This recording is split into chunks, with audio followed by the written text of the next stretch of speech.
El buen pastor, como fuente de sanación integral. El primer atisbo explícito de esta profunda teología se encuentra en el libro del Génesis, específicamente en la conmovedora bendición proferida por el anciano patriarca Jacob en su lecho de muerte, dirigida a los hijos de José, Efraín y Manasés. En Génesis, capítulo 48, versículo 15, el texto sagrado registra la confesión de una fe cimentada en la experiencia empírica de toda una vida. El Dios delante de quien anduvieron mis padres, Abraham e Isaac, el Dios que ha sido mi pastor toda mi vida hasta este día. La exégesis histórica crítica de este pasaje indica que la raíz hebrea, ra-a, que se traduce como apacentar o pastorear, se utiliza aquí por primera vez en las escrituras para denotar una guía providencial, un cuidado ininterrumpido y una custodia personal. El reconocimiento patriarcal establece el fundamento teológico de que la existencia humana, a pesar de sus exilios, hambrunas y conflictos intrafamiliares, no está sujeta al azar o al fatalismo ciego, sino que es guiada meticulosamente por una voluntad divina y benevolente que asume el cuidado de su criatura desde el nacimiento hasta el umbral de la muerte. El culmen poético, litúrgico y teológico de esta visión veterotestamentaria se cristaliza en el célebre Salmo 23, tradicionalmente atribuido al rey David, quien mismo fue pastor en su juventud antes de ser ungido monarca. La afirmación inicial, "El Señor es mi pastor, nada me falta", resume en una sola proposición la suficiencia ontológica y absoluta de la providencia divina. El Salmo estructura la experiencia espiritual humana en un viaje topográfico que comienza en la abundancia de los verdes pastos y las tranquilas aguas, símbolos ineludibles de la restauración del alma fatigada, y avanza inexorablemente hacia la temida cañada oscura o valle de sombras de muerte.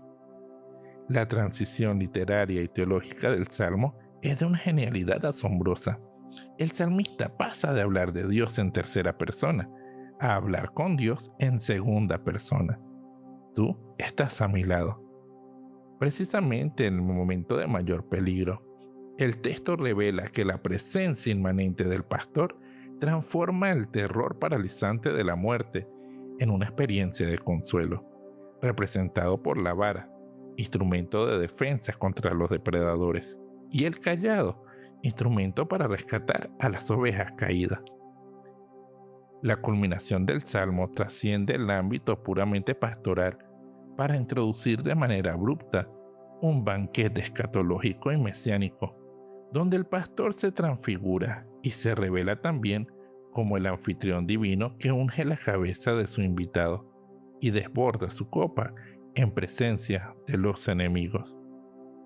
A medida que avanza la historia de la salvación y el pueblo experimenta la crisis de la monarquía y la catástrofe del exilio babilónico, el profetismo preexílico y exílico introduce una profunda y severa crítica a los líderes humanos.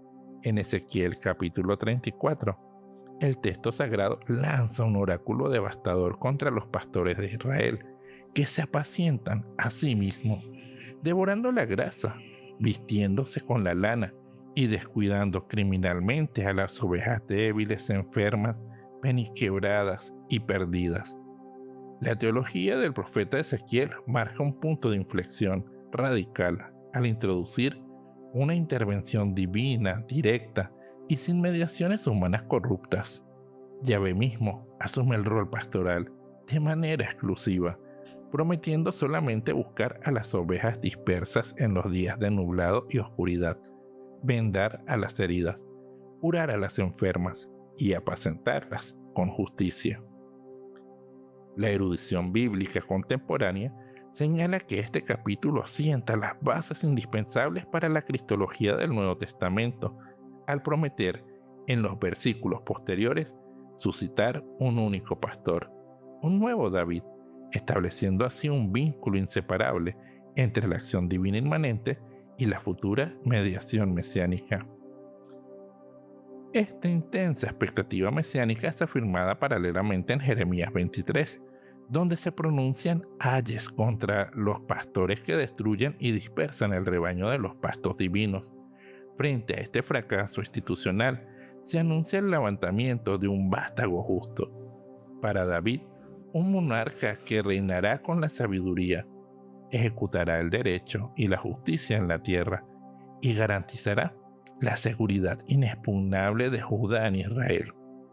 En consonancia con esta visión, el profeta Miqueas sitúa el origen geográfico y genealógico de este gobernante prometido en la insignificante aldea de Belén, Efratá. Miqueas profetiza que este pastor escatológico se alzará y pastoreará no con debilidad humana, sino con el poder omnímodo y la majestad del nombre de Yahvé, logrando que el pueblo habite tranquilo y extendiendo una paz universal hasta los confines de la tierra. Sin embargo, la revelación profética no se limita a visiones de triunfo absoluto, también anticipa el profundo sufrimiento, el rechazo y el costo sacrificial del enviado divino. En Zacarías 11, el simbolismo profético alcanza niveles dramáticos al descubrir a un pastor que, tras intentar guiar diligentemente al rebaño destinado al matadero, es repudiado por la obstinación de las ovejas y de los líderes corruptos. El desprecio llega a su clímax cuando la inestimable labor del pastor es valorada insultantemente en el precio irrisorio de 30 monedas de plata, la indemnización legal por un esclavo herido, según la ley mosaica. La ruptura simbólica de los dos callados del pastor, denominados gracia y unión, simboliza la trágica fractura del pacto divino y anticipa con precisión asombrosa la tragedia del rechazo mesiánico que sufriría Jesús en su pasión. En agudo constante con esta cruda imagen de rechazo y violencia, el profeta Isaías ofrece una visión de ternura consoladora e inigualable. En Isaías 40:11, en el contexto literario del Deutero Isaías, que anuncia el fin del cautiverio y el retorno glorioso a Sión, se describe al pastor divino recogiendo físicamente a los corderos en su propio brazo, llevándolas cerca de su seno, el lugar de la intimidad y los afectos profundos, y guiando con extremo cuidado y paciencia a las ovejas recién paridas. Esta poderosa metáfora subraya que la omnipotencia divina, capaz de medir las aguas en el hueco de su mano, se manifiesta suprema y paradójicamente en la delicadeza de su misericordia hacia lo más frágil de la creación. En el Nuevo Testamento se da la convergencia sublime de todas estas diversas corrientes proféticas, donde haya su cumplimiento histórico, teológico y absoluto en el capítulo 10 del Evangelio según San Juan. La investigación exegética y teológica sobre este texto advierte rigurosamente sobre la extrema complejidad de su género literario. Especialistas señalan que el pasaje no constituye una parábola simple en el sentido estricto de los evangelios sinópticos, sino de una paroimía, un enigma, un proverbio oscuro o un discurso simbólico profundo que demanda una decodificación progresiva a la luz del misterio pascual. El texto griego original revela una estructura teológica magistral y polifónica. En los primeros versículos se presenta la metáfora fundamental, el marcado contraste entre los ladrones, salteadores y extraños frente al verdadero pastor. Este último entra legítimamente por la puerta. El portero le abre, llama a sus ovejas por su nombre individual, indicando una vocación personalísima, y es reconocido inequívocamente por la entonación de su voz. Profundidad ontológica del verbo conocer, utilizado por Jesús en la rica tradición semítica. Este conocimiento no indica una mera aprehensión intelectual o una familiaridad superficial, sino una relación de intimidad inefable, vivencial y transformadora, estrictamente análoga a la comunión consustancial que existe entre el Padre y el Hijo en el seno de la Trinidad. A medida que el discurso joánico avanza, transita fluidamente hacia explicaciones alegóricas, donde Cristo aplica múltiples facéticas de la metáfora a su propia persona. Jesús se autoproclama audazmente como la puerta de las ovejas, afirmando con autoridad divina que quien entra por él como único mediador encontrará la salvación, experimentará la verdadera libertad y hallará pastos de vida inagotable. Esto se sitúa en diametral oposición al ladrón, símbolo del mal, de las ideologías destructivas y del demonio, cuyo único propósito ontológico es robar, matar y destruir la dignidad humana. El vértice cristológico y soteriológico del pasaje se alcanza en Juan 10 del 11 al 18, donde Jesucristo pronuncia la afirmación central e inaudita: Yo soy el buen pastor. El adjetivo griego utilizado por el evangelista no es simplemente ágasos, bueno, en sentido moral, sino kalos, un término estético y ético que denota nobleza, excelencia, heroísmo y una belleza trascendente. La distinción radical e incomparable de este pastor divino radica en la acción voluntaria de entregar la vida por sus ovejas. A diferencia de los pastores humanos que matan a las ovejas para alimentarse de ellas, este pastor permite ser sacrificado para que las ovejas vivan. Esta entrega vicaria no es un trágico accidente histórico, ni el mero resultado inevitable de una conjura política de las autoridades del templo, sino un acto enteramente soberano, libre y voluntario, ordenado por el Padre desde la eternidad. El pastor noble se distingue abismalmente del asalariado, figura que representa a los líderes religiosos, políticos o sociales, carentes de un amor genuino y sacrificial. Precisamente en el momento de crisis y enfrentamiento con el lobo, metáfora persistente del mal, la persecución, el pecado y la muerte, mientras el asalariado huye para preservar su propia vida, al ver venir el peligro, dejando que el lobo haga estrago y disperse el rebaño, el buen pastor se interpone como escudo humano y divino. Finalmente, el pasaje proyecta una eclesiología audazmente universalista al mencionar otras ovejas que no son de este redil, los gentiles y las naciones paganas, declarando la voluntad divina inquebrantable de congregar a toda la humanidad dispersa bajo la guía de un único pastor, conformando un solo rebaño unido, no por lazos de sangre o raza, sino por la obediencia a la escucha de su voz. Aunque marche por la oscuridad, nada he de temer, porque tú conmigo estás, mi buen pastor, me acompañarás.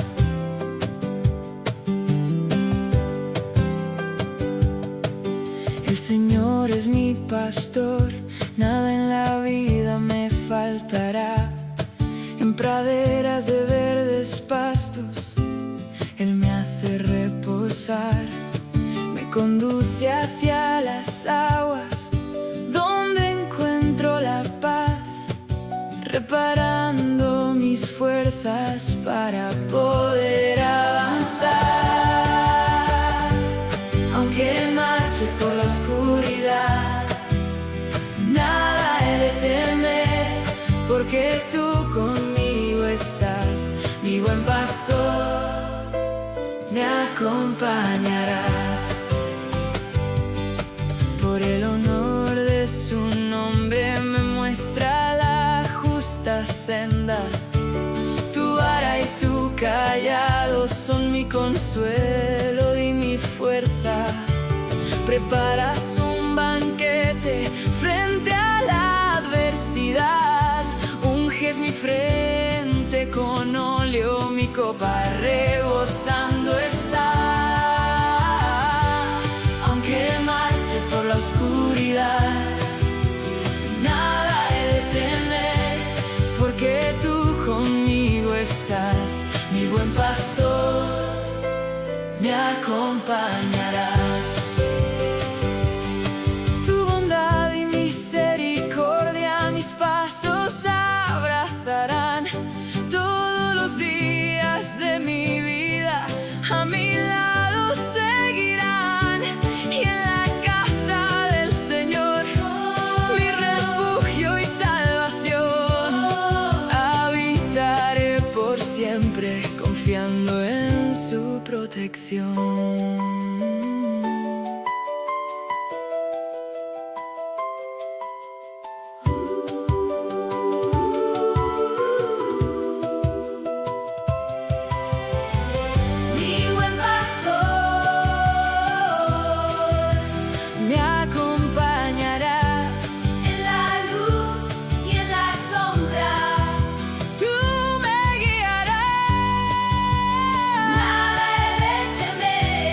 Porque tú